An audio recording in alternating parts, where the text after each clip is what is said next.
Welcome to After the Whistle. You guys are wondering why I'm opening up the show again? Well, Brian is experiencing some technical difficulties, and he's not here today, but he'll be back next week, hopefully. So me and Stephen P are running the show once again. You guys got us a couple weeks ago. Now we're running the show again. Stephen P got the shades on today. What's going on over there, Stephen? Everything's a fluke, you know.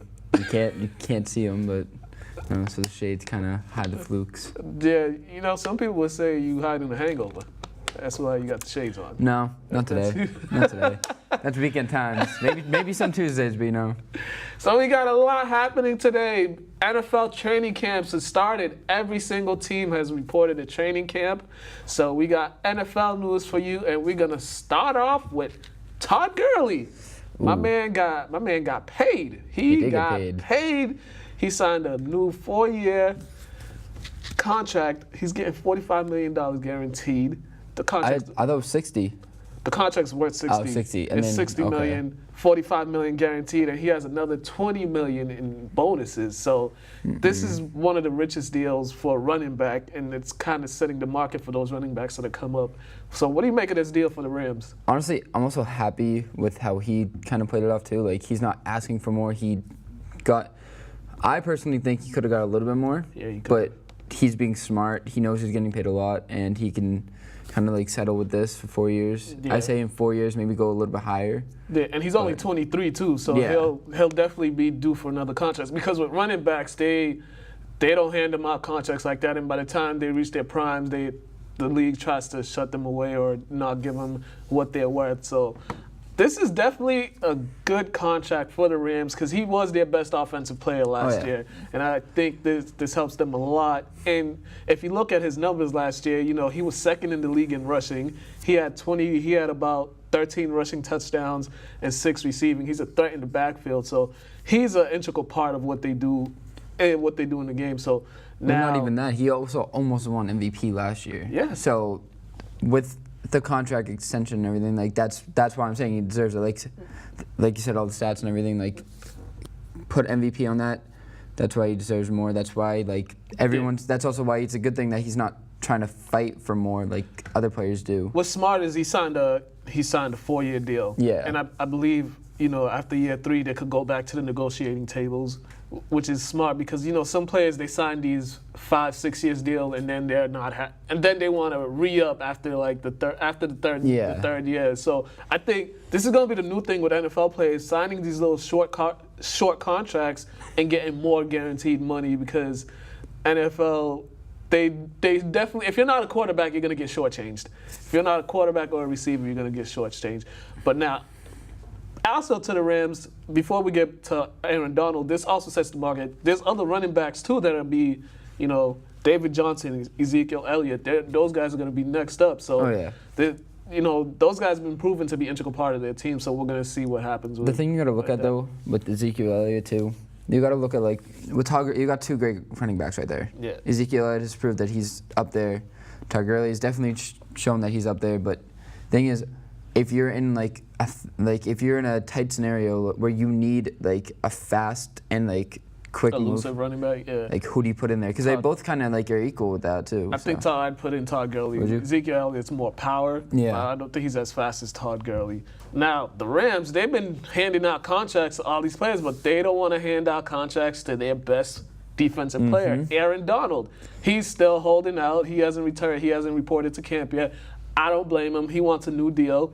And I think he's saying he won't play. He won't play until he gets more money. And I don't blame him. He deserves the money. He's still under rookie contract. Yeah. And he's earning $6.9 million this season. And the guy, he's shown that he's the best defensive player in the league the past couple seasons. And I don't understand. If the Rams got this, they're giving out $80 million to Brandon Cooks, who, you know, Brandon Cooks, I don't think he's worth $80 million, but they're giving him that money, and he just got there, and you can't take care of your own. So right now, I can see Aaron Donald leaving the Rams after his contract's over. If this this continues, I can see him leaving. Yeah, I can see it too, because I'll show you. I was looking it up. Some defensive player contracts. I'll just give you a few. J.J. Watt, 6-year. He signed a 6-year, $100 million contract, $51 million guaranteed. Malik Jackson, 6-year, $85 million, $42 million guaranteed. Gerald McCoy, 6 years, $95 million, $52 million guaranteed. Justin Houston, 6-year, $100 million, $20 million guaranteed. Olivia Vernon, 5-year, $85 million, $52 guaranteed. And I think the largest was Ndamukong Suh. He signed a 6-year, $114 million deal when he was a free agent and went to the Dolphins, and $59 million was guaranteed. So I think Donald is going to be looking for something in that Ndamukong Suh range or a little more, and I think that he's worth every single. Yeah, and he definitely deserves it. And the thing with J.J. Watt, like you said, like how he's getting $100 million, and yes, he deserves it, but I'd drop it down because he's been injured. Yeah. Like, why would you pay a lot of money for someone that's he's now injury prone? When was the last time he played a full season? 2 years ago. Yeah, because the past 2-3 seasons he's just been hurt. Yeah.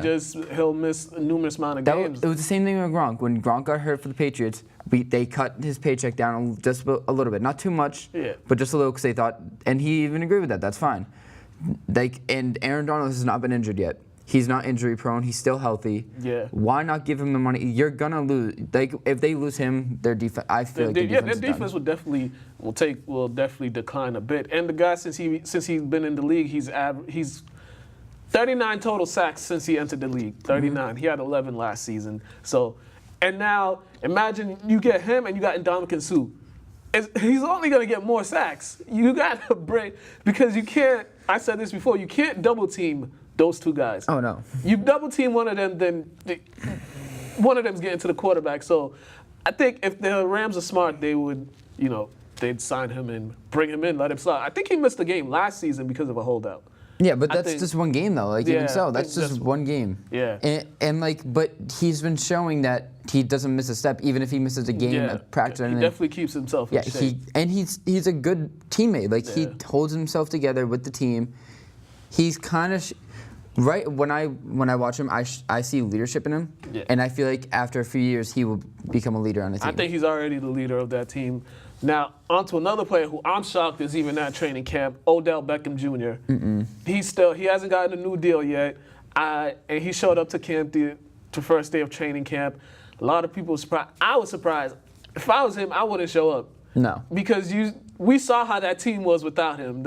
They were abysmal. The offense was abysmal without him. I think he has more leverage than he thinks, but I also think he showed up to camp because he missed majority of last season and he just wants to get back into football. But if I was him, I would have not shown up for camp until they gave me a new deal. I think it's also with the media, like how everything that's happening with him, like being sued and all that. I think he's just trying to kind of like clear his mind right now, and I think maybe football and training camp's the only way he can do that. So that's probably why he's showing up. Yeah.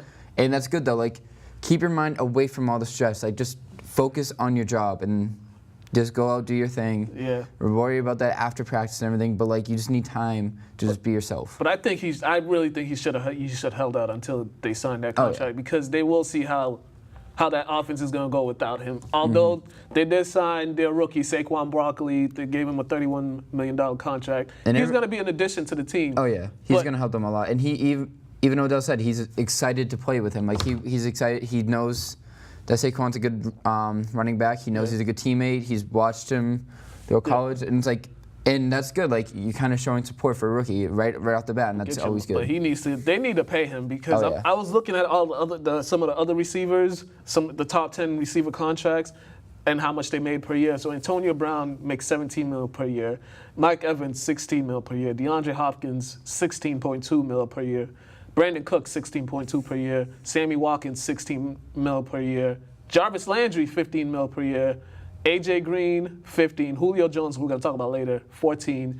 And Demaryius Thomas, $14 million. So I believe Odell should be getting around $20 million per year. Yeah. I think he's absolutely worth the money. I think the Giants should definitely. And he's still young. He's only like 26, isn't he? Like, no, I think he's in the early 20s. He might be like 23, 24. Really? Yeah. Oh. Even so, though, like if he's a young player, he's showing potential. He's helped the Giants a lot throughout his whole career, or throughout his career. Yeah. They've gotten completely better. Eli Even Eli Manning has gotten better with Odell. Like definitely. Don't get me wrong. 2010 Eli Manning was not bad, but after that, what has he got to show? He was declined, and Odell came, and Odell made Eli more relevant again. So I think they need to get that together. Sign that man. Giants, sign him. Now, Julio Jones, in a surprise, showed up to training camp yesterday, first day of camp. And another one, I'm surprised he showed up. But he has 3 years left on his contract, but he wants an extension, or he wants a new deal. Well, he just got an addition. I was just reading about it. He got an additional $2.9 million extension. Yep. Up. So, looking at some of the contracts, because he's only making like $14 million per year. And some of the guys that are making more than him, I don't begrudge him for making that, telling them he wasn't going to show up to camp, because once again he's another player. The Atlanta Falcons offense goes as Julio Jones goes. He's the best player on that offense, and I think he should be. The bad mistake he made was signing that contract because it was 5 years, and he still has 3 years left on it. He should have taken that Kirk Cousins approach and signed a short-term deal, short-term with more guaranteed money. But I don't think he. At that time, people weren't really focused on signing those short-term deals. But I think if he would have done that when they were offering him the contract, I think he'd probably be making more. But I'm surprised he joined. He came to camp still. I mean, it's good that he did. What I've noticed, and I feel like everybody's noticed this in the NFL, the teams like to give players that don't deserve a lot of money.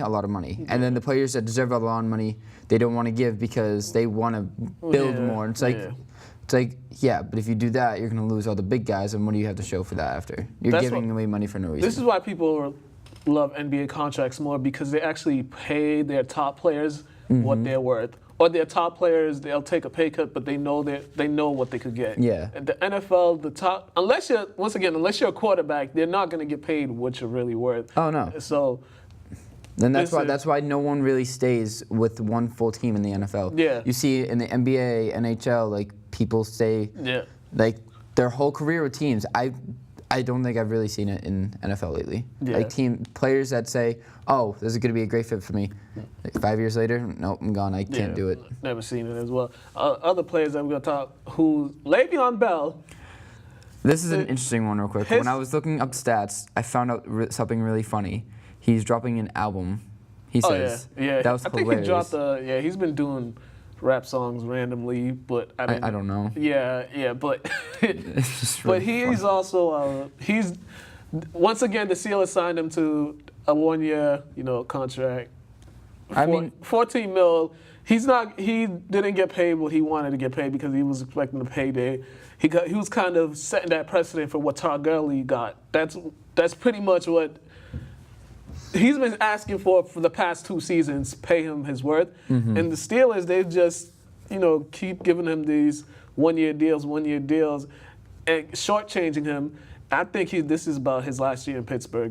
If I would have left already. If you're not getting the money you deserve, and you know you deserve that money, why not leave? Other teams would definitely pick him up. I don't know who, because a lot of teams have a lot of good running backs. Yeah. I think, but it's Le'Veon Bell. Like, he's proven himself.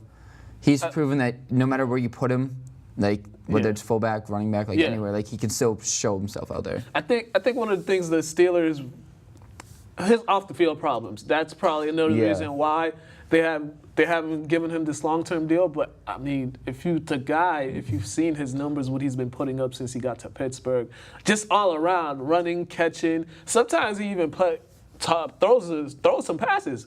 They've had him throw some passes a few times. So he's just one of those all-around backs, and I just don't understand. The Steelers, I think the Steelers have a mindset of like, if you're not here, we could get somebody to fill in who might not have the same production as you, but he can give us some type of production, because there was some years when he was suspended the first couple games, they had D'Angelo Williams, and D'Angelo Williams actually put up some 100-yard games before. So I think that's the Steelers' mindset. But see, if you look at rookies, a lot of rookies when they're not, or not even rookies, just like why can't I think of the word? Backups. When the backups come in, they always show good. But then when you put them in a full-time player, they don't show like what they show when they're backup, because they don't have the intensity that they did. Like, if you're a backup and you come on the field, you have so much potential, like you have so much energy running through you that you go on the field, you give it all. And then when you're a starter, you kind of lose the intensity a little bit. And also you catching people off guard when they haven't gotten enough film of you, so they don't know what to expect yet. But once people get film of you and they figure you out, then it's really like, okay, are you really as good as you were beforehand? So, we'll see what happens with Le'Veon Bell, but I don't think he's going to be with the Steelers next season. No. Now, Jimmy G has been making the news lately for, living his life. So Jimmy G, last week, he went on a date with an adult film star, which is a lot of people's dreams, is to go on a date with an adult film star. And he got a lot of backlash for it. I don't understand why he got backlash, but It was TMZ. TMZ likes to show, they like to go around, they put up bad media and everything, make news about good people, they turn good people into bad. And Jimmy Garoppolo has been hiding from the media since he was a backup. Yeah. He's been underneath Tom Brady's shadow, and he even said, now I'm on my own, so it's kind of harder to hide from the media. Yeah. But he's like, what I've learned from this is, he's never on social media, he says. He says he doesn't really do it. Doesn't care for it. But since this date, he's been on social media. He's been laughing about everything he's been reading about him.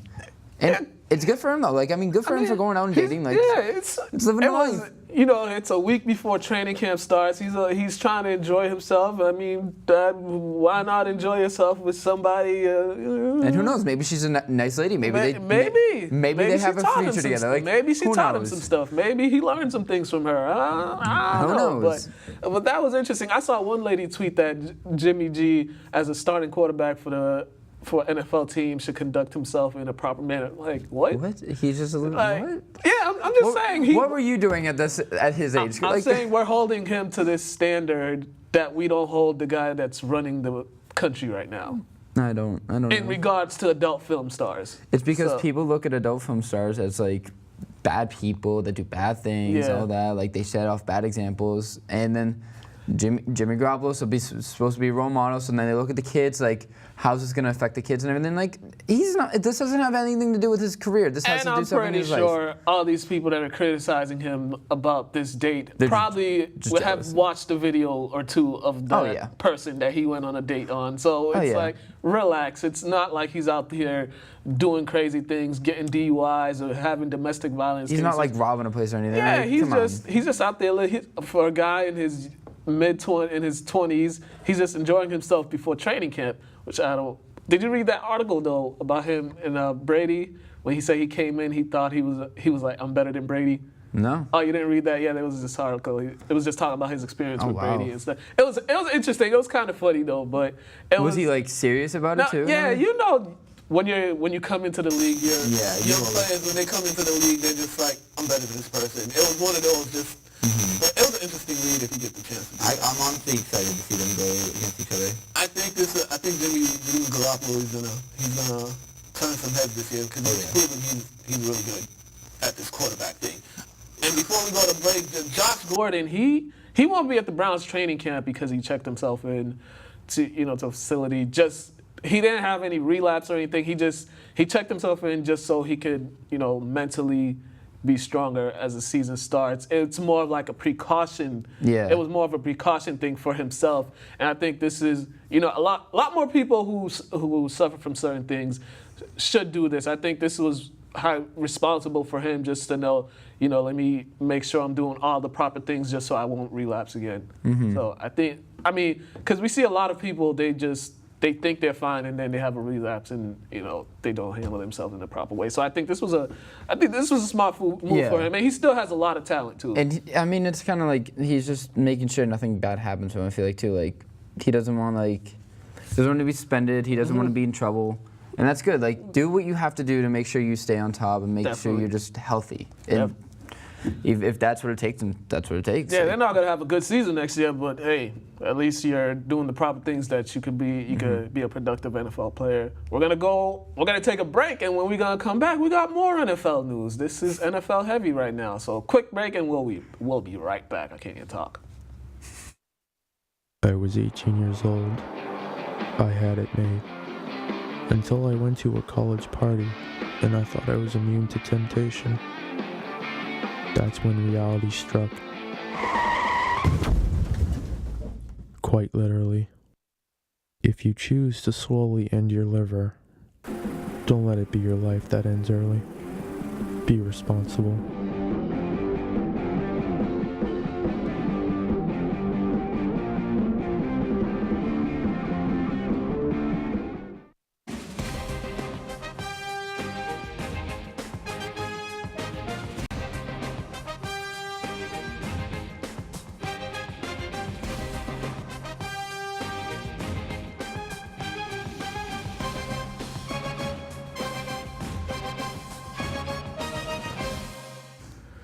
And we are back with some more NFL news. So before we get to our next topic, we gotta show you guys this from the Bill Belichick press conference. He's already in mid-season form. So Pedro, if you could play that Belichick press conference from the other day, we got to show some snippets from it. I was laughing.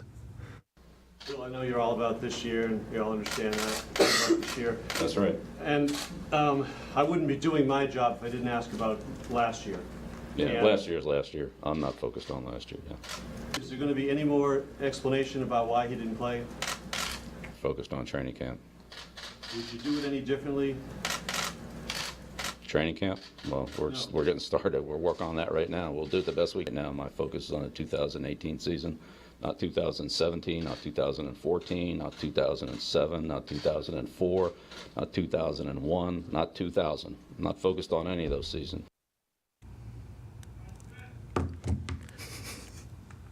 He's in mid-season form already. Mid-season form. What? There was more. He went on. It went on for a few minutes. It was pretty funny. Belichick. If you haven't seen it, let's just be real. If you haven't seen it, you got to watch this. This is probably the best Bill Belichick press conference there's ever been, and he has a many good press conferences, but this is by far one of the best. I just don't understand some reporters. Like they know what's gonna happen. They know with him. They know his stitch. Mm-hmm. He's not. He's gonna be a jerk. What about he's gonna be a jerk, but also he's just not gonna answer the question the way you want you want him to answer the question. And it was funny. It was too funny. The other day I was driving to work. I was driving here actually, and they were talking about on the radio. They were talking about how he was asked about Malcolm Butler in the radio. I was listening to Jam 94.5, and they were all like, "Yeah, the reporters are so they literally said the reporters are so dumb because they ask the dumbest questions. Why are you asking about Malcolm Butler?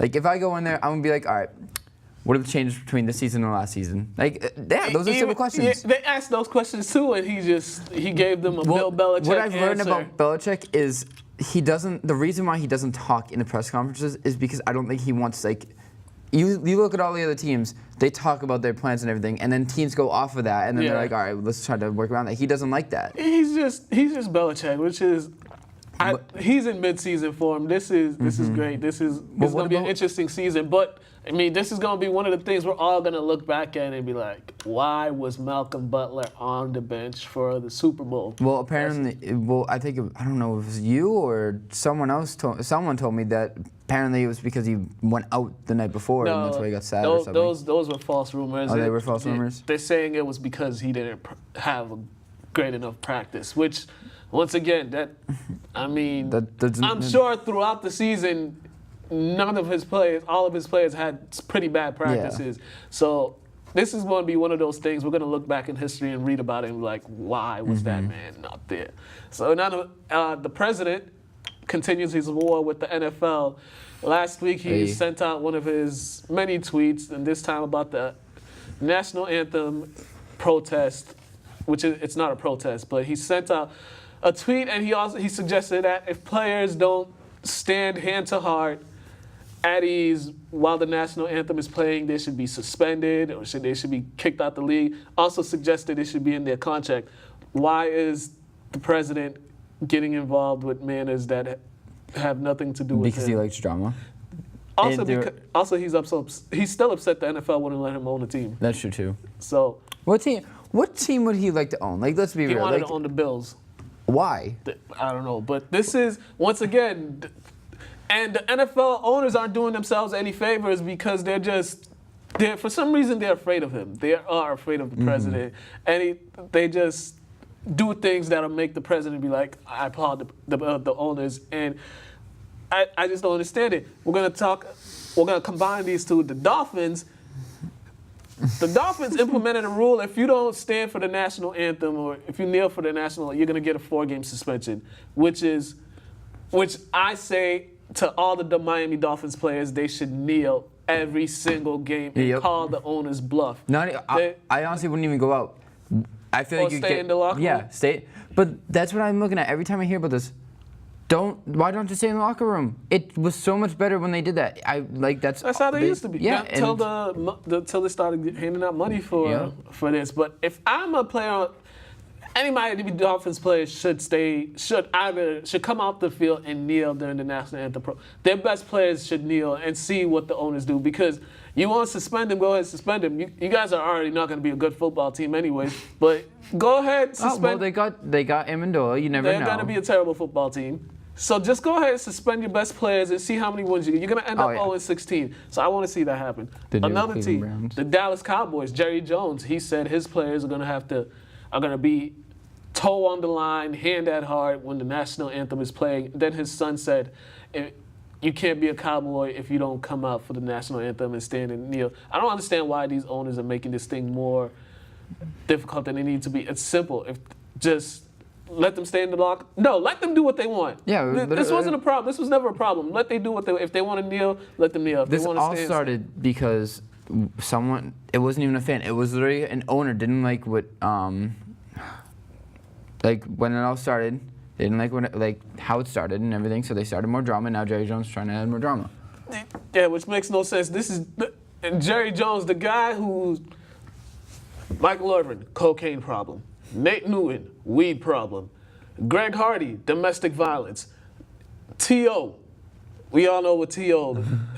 did to the locker room. So this is a guy that's dealt with all this stuff and had no issues with that. He had no issues with all the issues that went on with his team since he's became owner. But for some reason, whoa, you guys can't kneel during the national anthem. That's where he draws the line. That's where the line is drawn. You guys could smoke weed, you could sniff coke, you could beat your spouse. Just don't kneel during the national anthem, which makes zero sense, and that's just fitting of the NFL. So, I mean, shame on Roger Goodell for letting this happen too. Yeah, like you are the commissioner. You're supposed to set ground rules. You're supposed to be the leader of the organization. Why are you letting all this drama be created? And why are you letting Jerry Jones just do this? Like, say something to him. We know that Roger Goodell is just something else. Because he works for the owners. That's pretty much. He can't say nothing. But the NFL, they're just making up the rules as they go. They don't.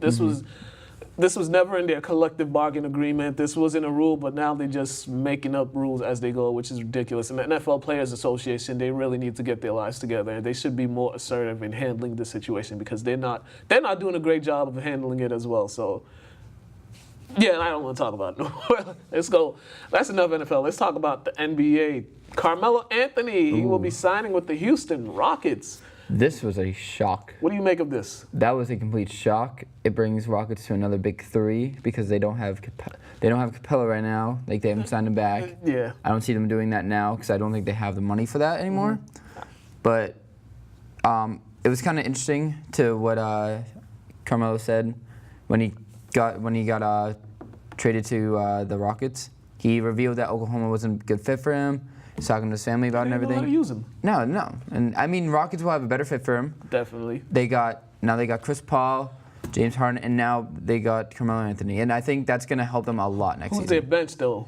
That's their problem. What the rest of the team is going to look like. But I think if the Rockets know how to use him, if they figure out how to use him, because I know Chris Paul, he's a point guard. He'll help set him up and all that. But if the Rockets use him properly, he could be an asset to the team. He won't not have him stand in the corner like OKC was doing, or just isolate him all the time. Just gotta find ways to get him easy baskets. That'll be the best way. And he's not a bad player when he does his game. When he's forced.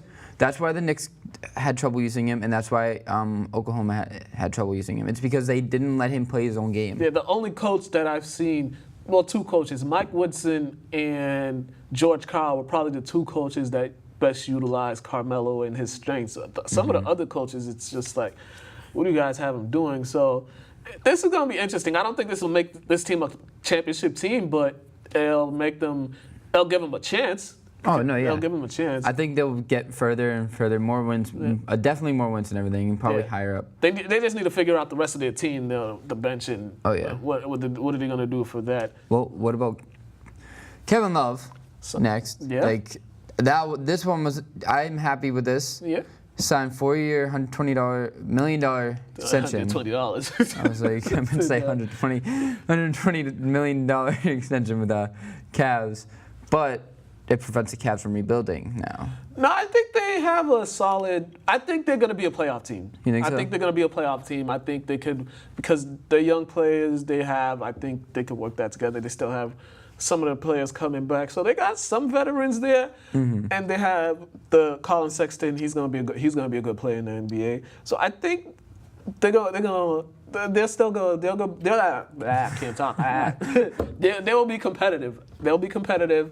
And I believe, but because if you look at it, Kevin Love, when he wasn't on the court with LeBron, his numbers increased a lot. He averaged more points, more rebounds. Oh yeah. Where LeBron wasn't on the court with them, so I think this.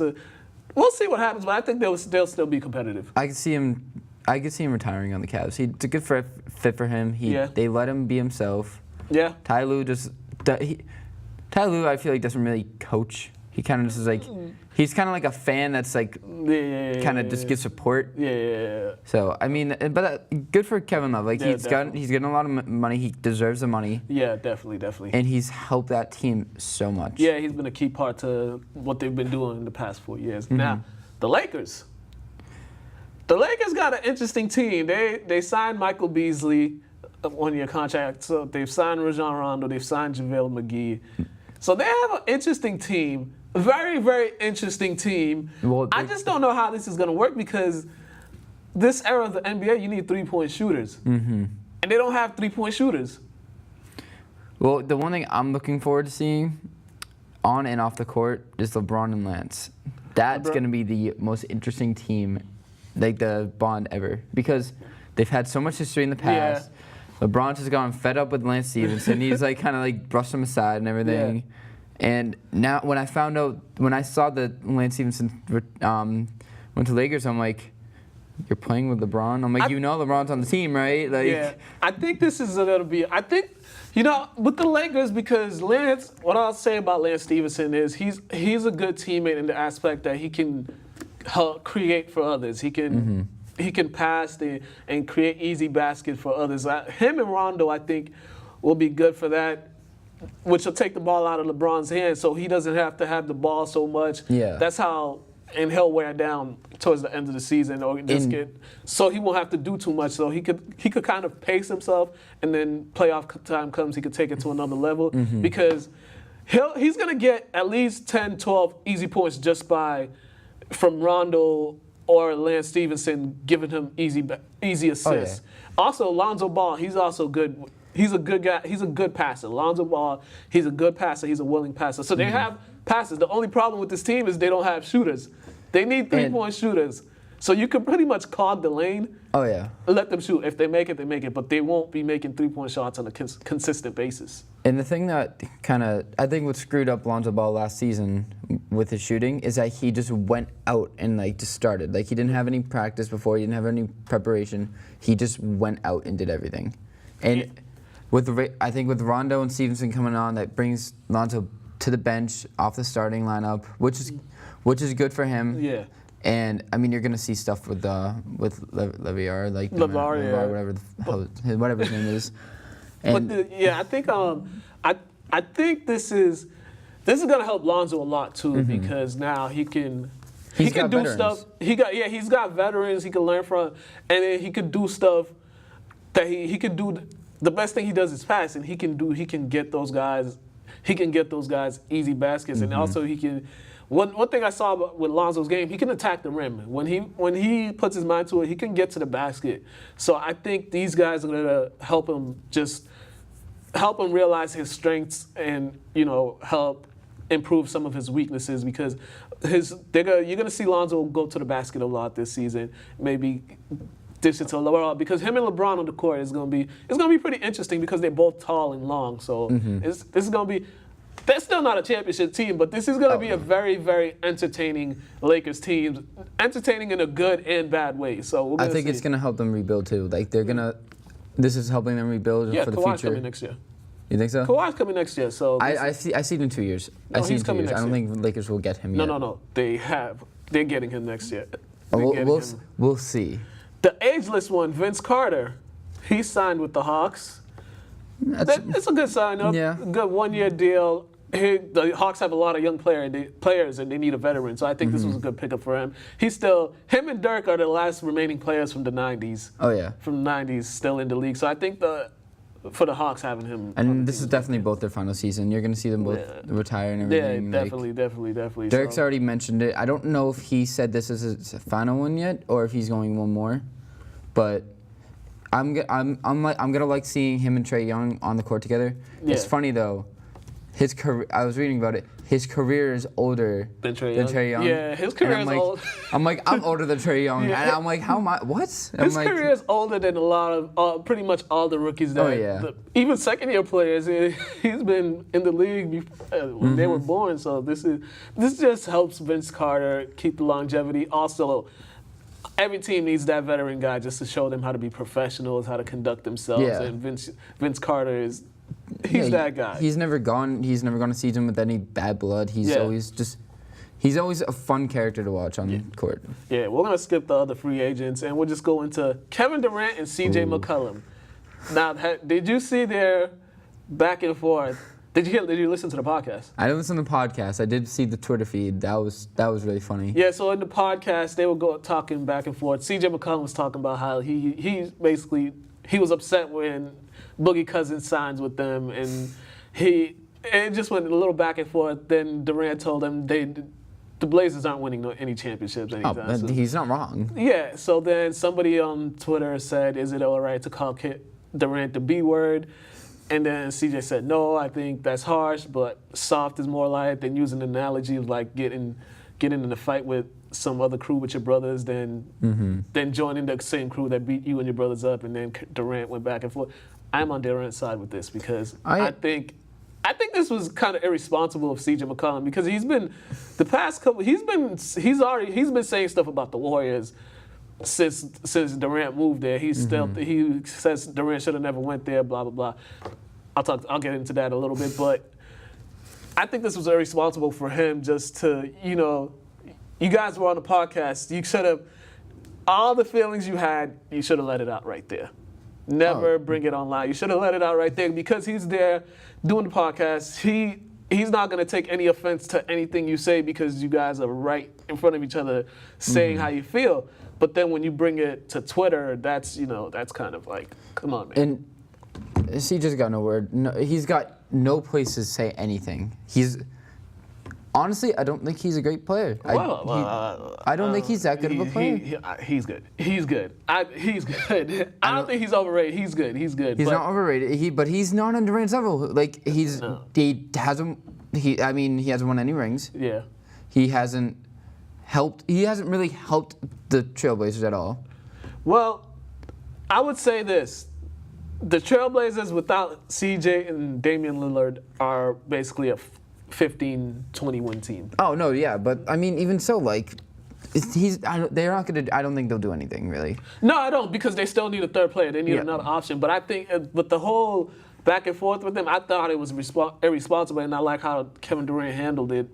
A lot of people don't like Kevin Durant and how he responds to people keep attacking him or whatever about his decision. But I like how he handled it, because he was on your. If anything, he was on your podcast. While he was on your podcast, you should have said that right there. You should have told him, because I don't think he'd take any offense to it if you tell him right there while you two are having this conversation. this interview. Yeah. Don't say it. Once you bring it to social media, that's when it's just like, That's when it okay, gets out of hand. Yeah, that's when it's like really dude. And what I don't get is why people keep saying Kevin Durant should have never joined the Warriors. The reason they always say it's because they won 73. They were a 73 win team. Yeah, but they lost in the NBA Finals. People always leave that out. They lost. They did lose they won 73 games, but they did lose in the NBA Finals. And they also said, well, they won a title without him. Yeah, they did. But they also just lost in the NBA Finals the year before Kevin Durant signed with him. So it's like you guys want him to stay in OKC and not get back to the finals because he wasn't getting back to the finals. He's won 2 now. He's won 2, and people are still trying to diminish those rings. It's like, what do you guys want? Is it the point of sports to play is to win rings, or do you guys want him to be ringless, and so you guys could talk about him the way you talk about NBA players that have never won a ring? Like they talk about Carmelo, how he's never won a ring. They talk about Charles Barkley. So I really don't understand this, and they keep saying like he needs to go win somewhere else to validate to change the narrative about him. Like no, because let's put it this way: when Kevin Durant retires from the league, what are we gonna say? Kevin Durant, 2-time NBA champion, 2-time Finals MVP, 1-time NBA League MVP. We're not going to say Kevin Durant, 2-time NBA Finals because he jumped to a team that won 73 games and lost in the NBA Finals. No. I mean, we all know Kevin Durant's going to make it to the Hall of Fame. We all know that his career is just going to skyrocket from here. Yeah. He's an all-around player. Yep. He proves himself on and off the court, and he's one hell of a teammate. Yeah. He picks everybody up. On OKC, Russell Westbrook, whenever he had a bad game, Durant was the first one to go over there and support him. Now the Warriors, Nick Young, whenever he has a bad game, he has a lot of them. Let's be real, he has a lot of bad games. Whenever you have a bad game, Kevin Durant will go over and say something. Sometimes he'll be harsh, sometimes he won't, but he's always there for his teammates. Yeah, definitely. And Warriors is a good fit. They needed that extra guy, and that's all he did. And he's been the reason they won the past 2 NBA Finals because he had big games and both game 3s. He hit big shots. So the whole thing about him joining, when people say he joined a 73-win team, they always leave out the fact that they lost in the finals. They lost in the finals. So, I mean, we could talk about that another time. We got to go to Athletes Corner. That could be something we talk about another day. So Athletes Corner, I was out at Manning Field. There was the New England Youth Tackle Championship games. So we was there. Check it out, Athletes Corner. We're going to come back and wrap up the show. Welcome to another edition of Athletes Corner. We're here live at Manning Field for the inaugural New England Youth Tackle Championship. So they got a bunch of games happening, a bunch of Super Bowl games. They have 3 games that are about to happen, so we're going to check it out. We're going to talk to the coaches. We may talk to some of the players. So I'm here at Manning Field. Here's Athletes Corner.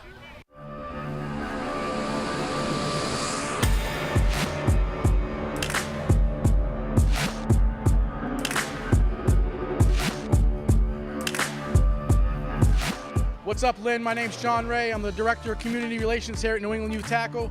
We kicked off our first season ever for Spring Summer League football. We got the trophies behind me. We got all the stuff ready to go for the championship game today at Manning.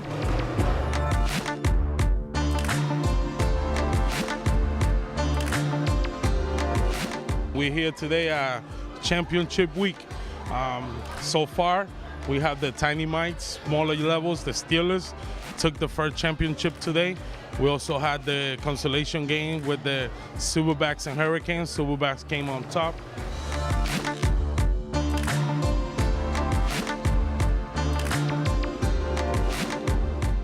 Overall, the season right now, like I said, the kids are ready for the regular season. So that was the whole goal. It was to get these kids more prepared for the prospective seasons coming up. And I feel like we have accomplished that. Kids are loving the game. They're more ready and prepared to go into our regular seasons on August 1st.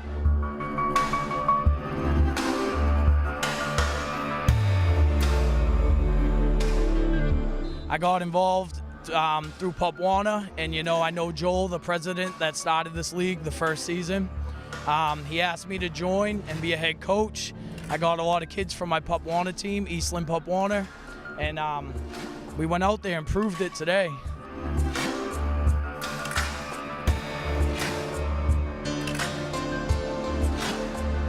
The best thing I've enjoyed as a coach is probably working with the kids, seeing these kids grow. We started with a team from 5 different cities, all mixed up. We came together as one. We've been killing it since.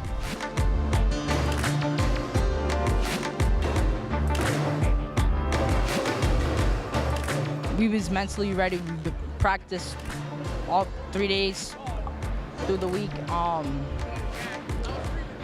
We was fired up in the locker room. We was just ready to come out and play.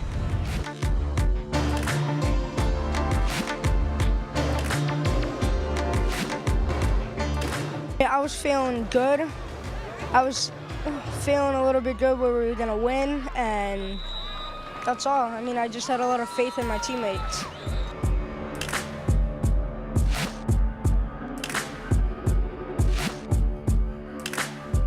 They were throwing like bad passes, so I just saw if we came up, we could have intercepted it.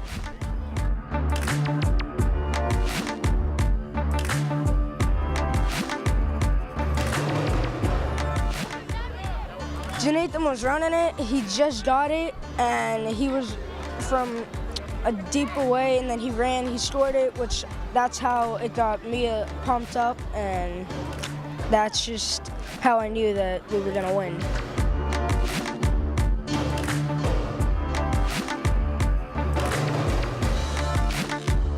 These guys worked their butts off all season.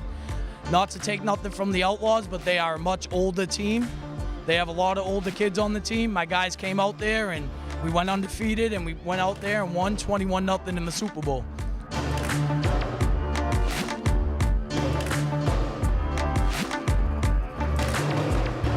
We were big on fundamentals this year. We basically brought back all the way to fundamentals, start from the beginning. And I feel like even kids that think they knew what they were doing, we were actually able to coach them up a little bit more and get them more prepared for this season.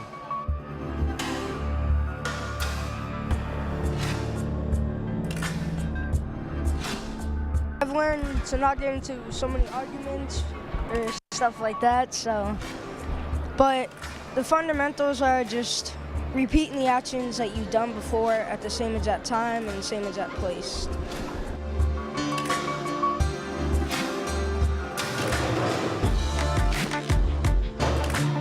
2018, we all know a woman can do anything a man can do. So when we see a girl out here playing football, that's just proof. I'm real proud to have an all-girls team at the varsity level, and they kicked butt this year.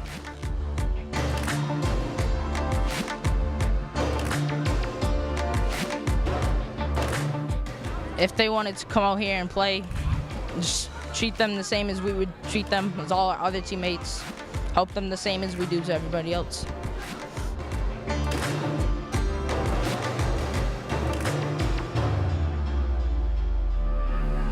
We have a group of coaches, great group of coaches, a great group of parents. Like you can see around, we got everybody's helping some way, somehow they doing something to make this happen. And that was a big part of the league success this year. It was able to have those people willing to help us with this league, and it was pretty good.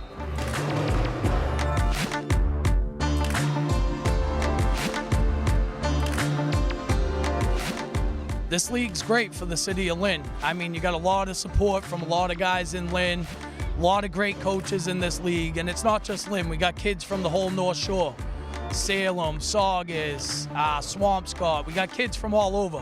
Hopefully next year we could expand it a little more. Get kids from the South Shore, North Shore, all over New England. It's New England Youth Tackle, guys.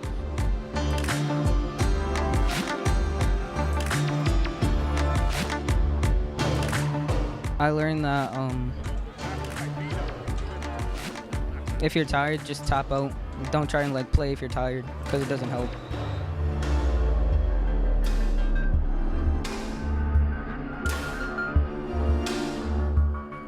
My guys learned a lot of heads-up football, heads-up tackling. They stay conditioned all throughout the off season. Spring and summer usually is not football at this time of the year, Now, Pup Warner season, youth football starts in about 2 weeks. These guys are already conditioned, already ready to rock and roll.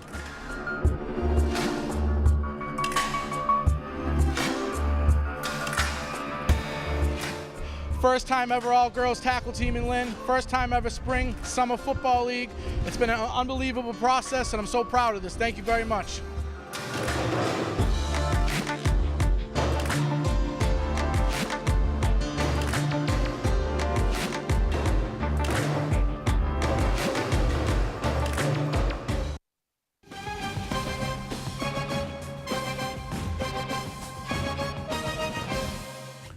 And we are back. All right, we're about to wrap up this show, so we got some more stuff to get to. First, we're going to talk about Josh Hader, and yeah, so Josh Hader, if you guys don't know, me and Brian and I discussed this last week about the tweets that came up when he was 17, racist, xenophobic tweets. And he gets back to Milwaukee in his first game back from All-Star break. He's pitching, and what happens? He gets a standing ovation. A standing ovation. Yes, a standing ovation. And we're all trying to figure out why was he getting a standing ovation. I don't know. I mean, well, then he got booed.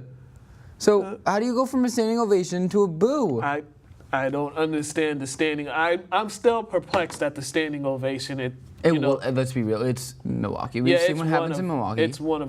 And Milwaukee is one of the most racist cities in the country. I know some people that live out there, they're not racist, but Milwaukee is one of those cities. But yeah, the standing ovation was ridiculous. Oh, yeah. It was very ridiculous for all those people to give him a standing ovation. He didn't do anything heroic. He didn't save anybody's lives. He didn't come back from any type of career-ending injuries. He just, he was exposed for being immature and ignorant 17-year-old. I would, if I'm his teammate, I feel ashamed to be on the team with him after that standing ovation. I would feel ashamed just to be around him, period. Because I don't think nothing has changed from the time he was 17 to this point at his age, in his mindset with those tweets. I don't think much probably has changed, but yeah, it was ridiculous that they even gave him a standing ovation. I don't understand that. And Major League Baseball put him into sensitivity training. One thing I will say is, they say like Major League Baseball punished him by putting him into sensitivity training. It's not really a punishment to put him in sensitivity training. That's one thing. And also, this happened before he joined the major leagues. This happened when he was in high school. The responsible thing the major league should have done before he got drafted, they should have do what a lot of employers do. They go to the people's social medias and see the stuff they've done. They see what they've posted. They should have done that, so they would have known about this beforehand, before he got drafted, and they could, they could have handled it back then. But I mean, it is what it is. Just a message to everybody: watch what you write on social media, watch what you put out there, and don't be racist. Even on top of that, it will come back to get you. No matter what you do, it will always come back. You've seen it in the past. Yep. See it today. No matter what you post, what you do, it always comes back. Definitely. So kids, don't be racist. We live in diverse times. This is a diverse country. Everybody is from somewhere different. So stop being racist. It's just dumb. Now, Conor McGregor, this crazy man, he pled guilty.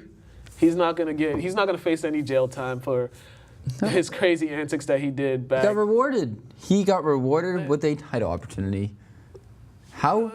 Well, also, it's not surprising because, I mean, he's a first-time offender of doing anything crazy. But still. But he's the money bag for UFC. That's true. He's the money man for UFC, so UFC was not, they were not going to distance themselves from that situation, but I believe, he got a one, I mean, it's been, a year since he fought, and that was the Mayweather fight? That was the Mayweather fight, yeah. So, that's probably why he probably got the title opportunity. It's been a year. He's always doing the right thing when he's fighting. Yeah. Everybody always wants to watch him fight. So, I mean, I don't want to watch him fight. To be honest, I don't care. Yeah, so he'll have no criminal record and a guilty plea. I think he's probably going to do some community services, something like that. So I mean, lucky for him, this wasn't anything more than it would have been. Now, the University of Kansas. You told me about this. Talk a little about that. What's happening over there? So basically, like there were like federal like subpoenas. Yes, that's a word. Subpoenas. So basically, like they get like there was a controversy between the coach and like recruit. So they kind of got to they got to go through all the tweets. They're trying to fight that because apparently it wasn't anything bad. They were trying to like work out a deal, like maybe him coming to the college. I don't know. What kind of deal they were trying to work out? That's the thing. What kind of deal they were trying to work out? So basically, another shady business by NCAA or college program to get a top recruit. And I mean, it's just I don't know why.